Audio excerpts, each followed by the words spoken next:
Welcome back to the channel, dear friends. It's truly an honor to have this time with you again, where we explore the often hidden mechanics of life, the real reasons behind our joys, our struggles, and everything in between. If you've been following our channel, thank you for being a part of this journey. And if this is your first time joining us, welcome to a space where we peel back the layers of existence to uncover deeper truths, one breath, one story at a time. Today, we are diving into a question many people have silently carried for years. Why do blessings seem to bypass me? Why does it feel like I try, I give, I pray, I wait, but nothing changes? If you've ever asked yourself these questions, this message is for you. The short answer may shock you. It's not about what you're doing. It's about how big your heart is. That's right.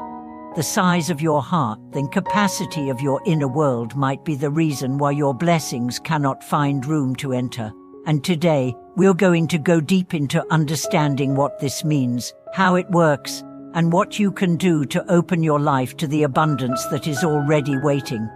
Let's begin with a truth that's often forgotten: energy flows where it is welcomed. Imagine your life as a vessel.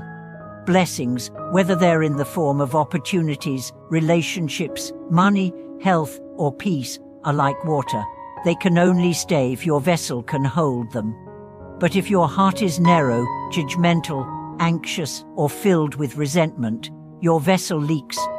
The blessings pour in but cannot stay. You may have experienced this. Maybe you received a chance, a gift, a relationship, but it quickly fell apart. You chalked it up to bad luck. But the real question is, did you have the heart to hold it? Not just emotionally, but energetically. This isn't about morality. This is about alignment. Let's talk about what it means to have a small heart. A small heart is quick to judge, slow to forgive. It holds on to the past like armor. It resents the success of others. It competes instead of celebrates. It sees the world as scarce and therefore clings tightly to every crumb it gets. A small heart may be intelligent.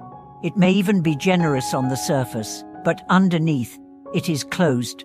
Closed to receiving, closed to giving without agenda, closed to trust, and most of all, closed to grace. Now let's talk about a large heart. A large heart is not about being naive or soft. It is about being expansive, spacious, receptive. It can hold contradiction without breaking. It can forgive the unforgivable. It can bless even when betrayed. It can see beauty even in the flawed. It doesn't operate from lack. It operates from wholeness. And here's the miracle. The universe responds to openness. Because when your heart expands, you shift your vibration. You move out of fear and into trust. You move out of comparison and into appreciation. And suddenly, what you were chasing begins to come to you. This isn't magic. This is resonance. A generous heart attracts generosity. A peaceful heart attracts harmony. An honest heart attracts clarity. We've all heard the saying, you don't get what you want, you get what you are. And this is the essence of it. You are the magnet. Your heart is the field. Let me share a story. There was once a businessman who, despite his efforts, could never seem to succeed. Every deal would fall through. Every opportunity would backfire.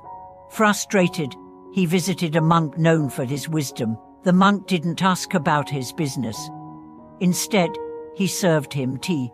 He poured the tea until the cup overflowed. The businessman shouted, "It's spilling." The monk replied, "So is your life." He continued, "Your heart is already full of blame, fear, and expectation. There's no space left for blessing. Empty yourself. Make room."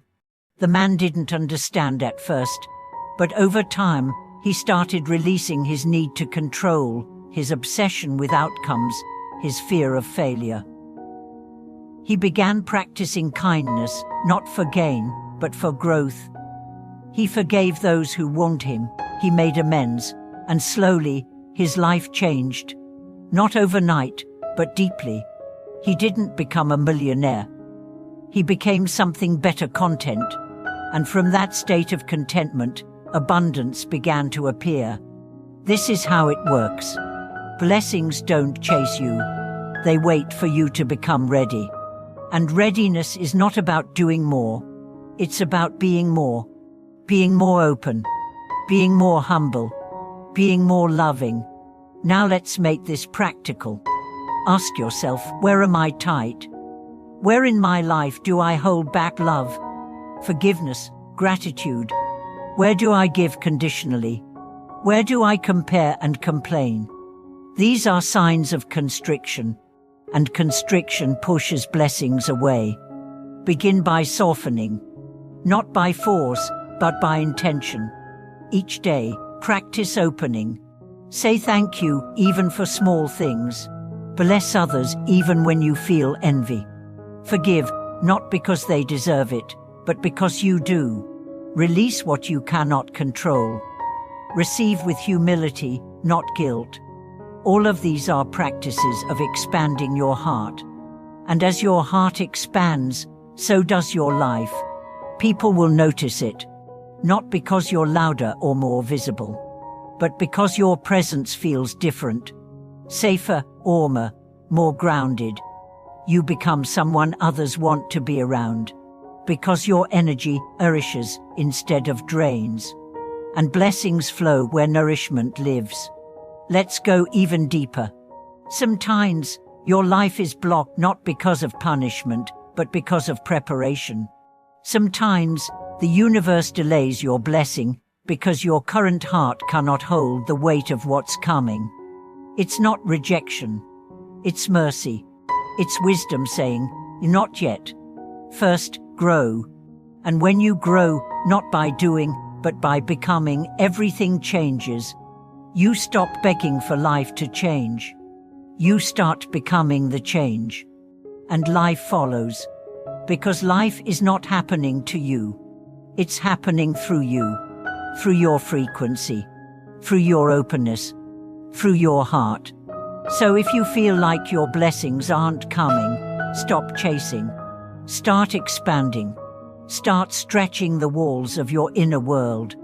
Let go of the grudge. Drop the comparison. Breathe through the fear. Bless the journey. And say, I am ready. Not because everything is perfect, but because your heart has room. And when your heart has room, miracles move in. If this message touched you, share it with someone who needs it. Comment below about how you've seen the size of your heart affect your life. Subscribe to this channel, like this video, and keep walking this path of heart-centered living with us. Thank you for watching this video.